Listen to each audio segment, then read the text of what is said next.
শিক্ষকরা আছে।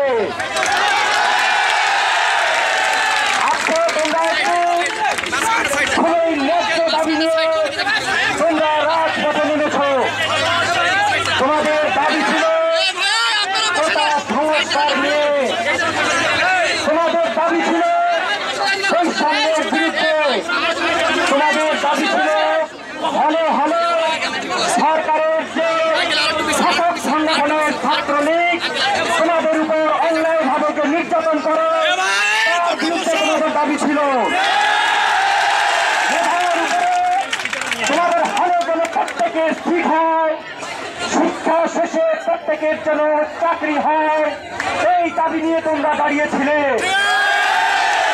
আমরা সেই শিক্ষক নীতির কথা বলে, ক্লাসের আদর্শের কথা বলে আজকে ঘরে চুপ করে বসে থাকতে পারি না। আমি সরকারকে বলছি, যদি একটি গুলি করতে হয় সেখানে এই বুকে গুলি করে। আজকে শিক্ষক হিসেবে বলছি, এই বুকে গুলি করবেন, তারপরে আমার ছাত্র ছাত্রীদের গুলি করবেন। হাজলামি পাননি, একার কোন দেশ হতে পারে না, কোন রাষ্ট্র হতে পারে না। সকল ছাত্ররা মহান মুক্তিযুদ্ধ, 1952 ভাষা আন্দোলন, ব্রিটিশ বিরোধী আন্দোলন, এই দেশের সকল আন্দোলনের সাহসী সৈনিক। আজকে 24 সালেও তারা সাহসী সৈনিক। আমি পুলিশ ভাইদেরকে বলতে চাই, আপনাদেরও সন্তান স্কুলে পড়ে, আপনাদেরও সন্তান কলেজে পড়ে, তারা বিদেশে পড়ে না। তাই পুলিশ ভাইরা একটিও গুলি ছুড়বেন না, আমার ছাত্র ছাত্রীদেরকে কোন লাঠির আঘাত করবেন না। এরা প্রত্যেকেই আমাদের কলিজার টুকরা, প্রত্যেকেই আমাদের কলিজার সম্পদ। আমি আর্মিদেরকে বলতে চাই, আপনাদের কাজ দেশের স্বাধীনতা এবং সার্বভৌমত্ব রক্ষা করা।